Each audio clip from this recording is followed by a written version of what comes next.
Ya, aquí vamos en Teno, es un área residencial que colindante con la tierra del Agua Negra, con Curicó, y vean ustedes el cambio del uso del suelo. O sea, se ha pasado de suelos que tuvieron históricamente una vocación agraria durante el periodo colonial a un uso actualmente residencial y de servicio.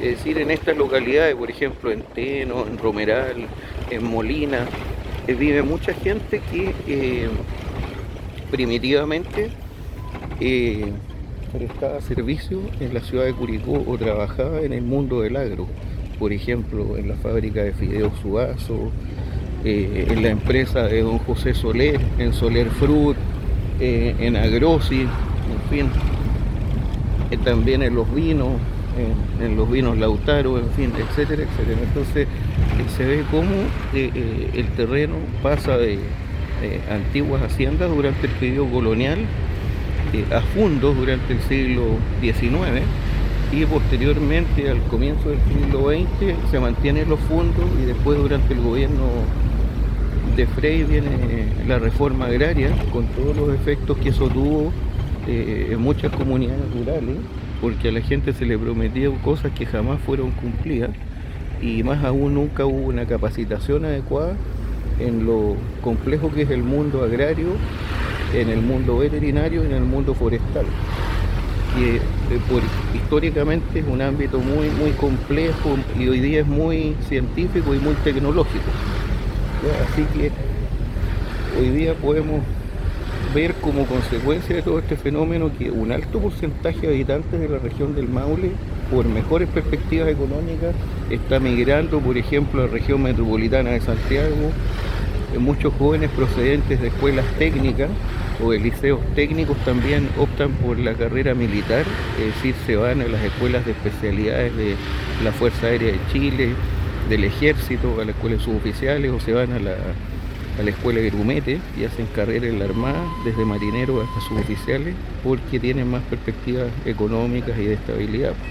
¿Ya? Así que eso es un poco lo importante tener claro, que estamos en un semáforo frente a la farmacia del doctor Simil y un poco este es el centro o la estructura del casco urbano de Teno, que es un área que nos conecta a través de una cuesta con el Valle de Santa Cruz en la provincia de Colchagua. Eso diría yo que es lo fundamental de este trayecto. Aquí estamos pasando por la parte del centro, verdulería en la esquina, y seguramente el área comercial de Teno, que es como la más emblemática. Carnicería, supermercado San Pedro, panadería, en fin, pastelería, sotelo, helado, etcétera, churros. Este es el tema, que es una localidad que lleva el mismo nombre de un río que nace en la cordillera de los Andes y que junto al Ortué van a originar el Mataquito.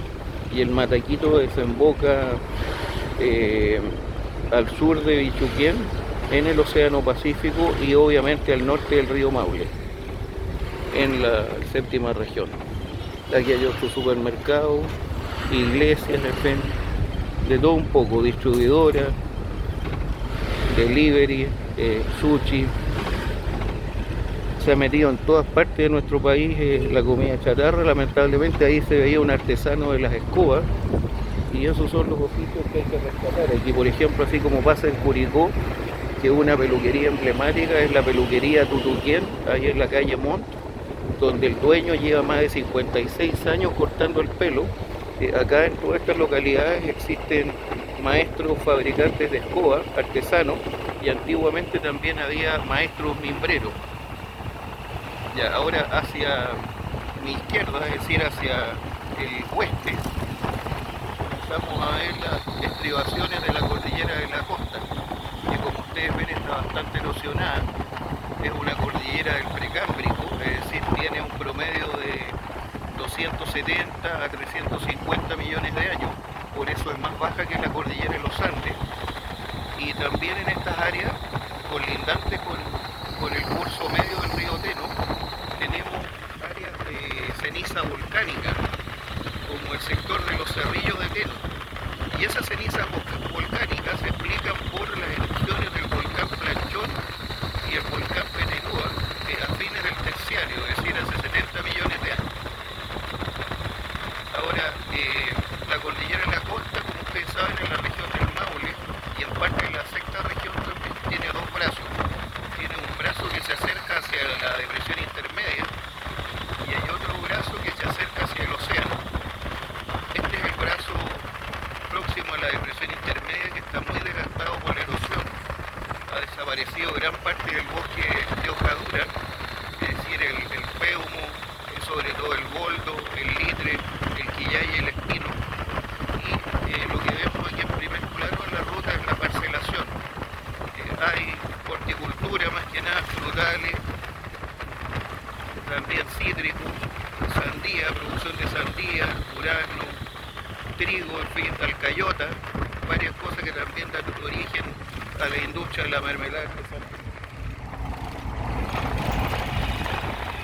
Así que eso es Teno, y ustedes ven también acá en la ruta muchas personas vienen a estudiar a Curicó y viven en los alrededores, o sea, en zonas rurales o suburbanas.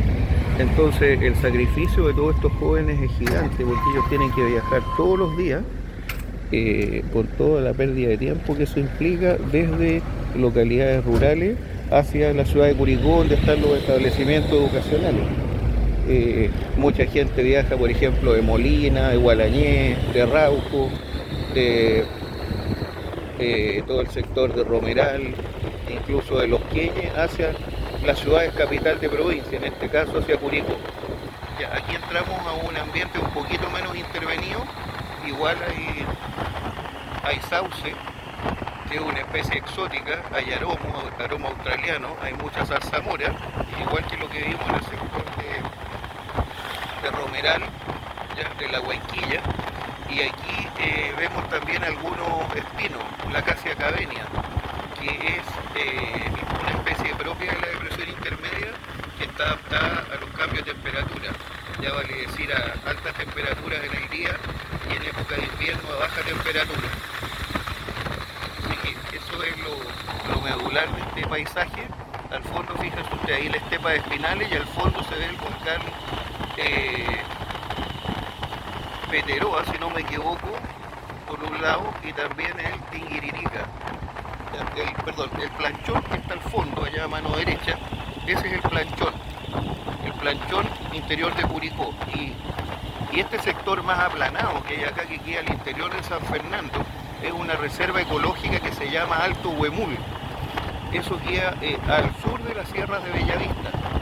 Y en Alto Huemul primitivamente había huemul chileno. También se ha detectado presencia de guanaco más adentro, cerca del límite con Argentina. Hay gato montés andino y hay puma, aparte del zorro.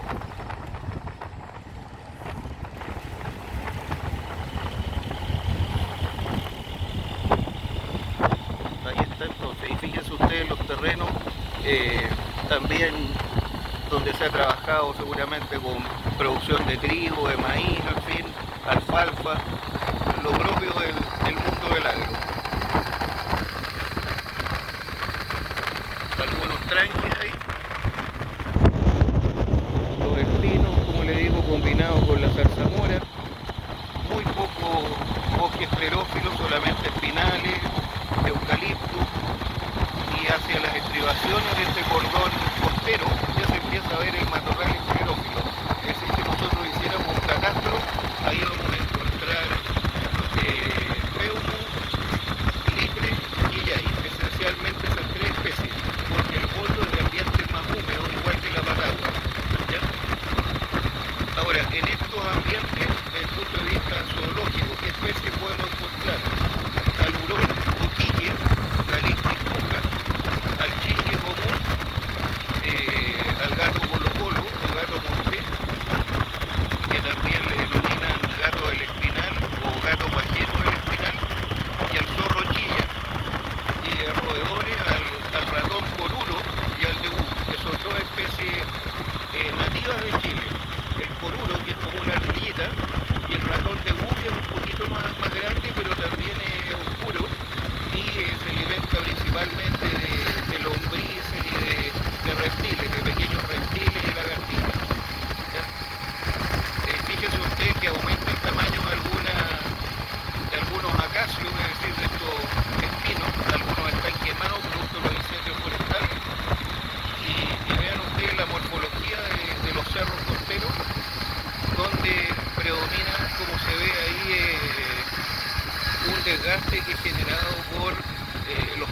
temperatura también, la erosión, el viento y la misma acción del volcanismo durante fines del periodo terciario.